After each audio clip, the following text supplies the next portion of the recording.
Jawa, Pulau Padi. Dahulu, Pulau Jawa dikenal dengan nama Jawa Dwipa.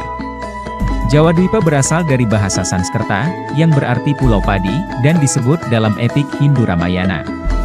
Epik itu mengatakan, Jawa Dwipa dihiasi 7 kerajaan, pulau emas dan perak, kaya dengan tambang emas, sebagai salah satu bagian paling jauh di bumi. Ahli geografi Yunani, Ptolemeus, juga menulis tentang adanya negeri emas dan negeri perak, dan Pulau Iabadiou, yang berarti Pulau Padi. Ptolemeus menyebutkan, di ujung barat Iabadiou, terletak Argare, atau kota perak. Kota perak itu, kemungkinan besar adalah kerajaan Sunda kuno Salakanagara, yang terletak di barat Pulau Jawa. Salaka diartikan perak, sedangkan nagara sama dengan kota, sehingga Salakanagara banyak ditafsirkan sebagai kota perak. Salakanagara dalam sejarah Sunda Wangsakerta, disebut juga Rajatapura. Di Pulau Jawa ini, juga berdiri kerajaan besar Majapahit. Majapahit tercatat sebagai kerajaan terbesar di Nusantara, yang berhasil menyatukan Kepulauan Nusantara meliputi Sumatera, Semenanjung Malaya, Borneo, Sulawesi, Kepulauan Nusa Tenggara, Maluku, Papua, dan sebagian Kepulauan Filipina. Dalam catatan Wang Taeyuan, komoditas ekspor Jawa pada saat itu ialah lada, garam, kain, dan burung kakak tua. Mata uangnya dibuat dari campuran perak, timah putih, timah hitam, dan tembaga. Selain itu, catatan kunjungan biarawan Roma tahun 1321, Odorico da Pordenone, menyebutkan bahwa istana Raja Jawa, penuh dengan perhiasan emas, perak, dan permata.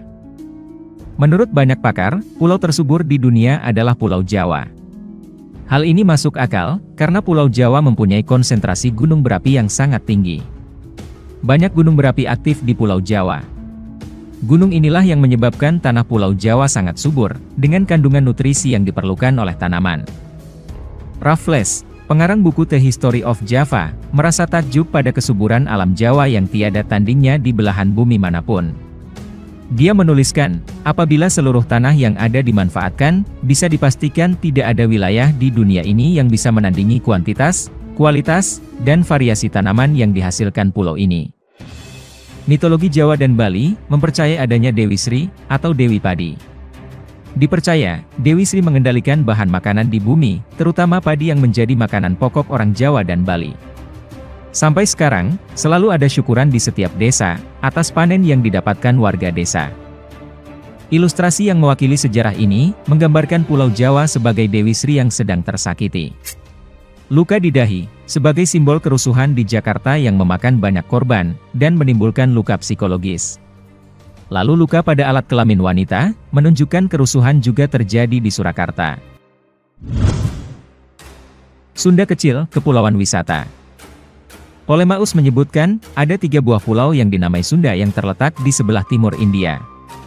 Berdasarkan informasi itu, kemudian ahli-ahli ilmu bumi Eropa menggunakan kata Sunda untuk menamai wilayah, dan beberapa pulau di timur India. Sejumlah pulau yang kemudian terbentuk di dataran Sunda, diberi nama dengan menggunakan istilah Sunda pula, yakni Kepulauan Sunda Besar dan Kepulauan Sunda Kecil. Kepulauan Sunda Besar, ialah himpunan pulau besar yang terdiri dari Sumatera, Jawa, Madura, dan Kalimantan. Sedangkan Sunda Kecil, merupakan gugusan Pulau Bali, Lombok, Sumbawa, Flores, Sumba, dan Timor. Daerah Kepulauan Sunda Kecil ini, dikenal sebagai daerah wisata karena keindahan alamnya yang menakjubkan. Sejak dulu, telah ada yang berwisata ke daerah ini. Perjalanan Resi Markandia, sekitar abad 8 dari Jawa ke Bali, telah melakukan perjalanan wisata dengan membawa misi-misi keagamaan. Demikian pula Empu Kuturan, yang mengembangkan konsep Trisakti di Bali, datang sekitar abad 11. Pada tahun 1920, wisatawan dari Eropa mulai datang ke Bali. Bali, di Eropa dikenal juga sebagai The Island of God.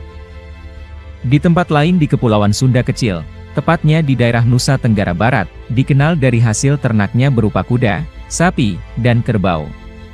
Kuda Nusa Tenggara, sudah dikenal dunia sejak ratusan tahun silam. Abad 13 Masehi, Nusa Tenggara Barat telah mengirim kuda-kuda ke Pulau Jawa. Nusa Tenggara Barat juga dikenal sebagai tempat pariwisata raja-raja. Raja-raja dari Kerajaan Bali, membangun Taman Narmada pada tahun 1727 Masehi di daerah Pulau Lombok, untuk melepas kepenatan sesaat dari rutinitas di kerajaan. daerah Sunda kecil yang tidak kalah kayanya, adalah Nusa Tenggara Timur. Karena, di daerah ini terdapat kayu cendana yang sangat berharga. Cendana dari Nusa Tenggara Timur, telah diperdagangkan sejak awal abad Masehi.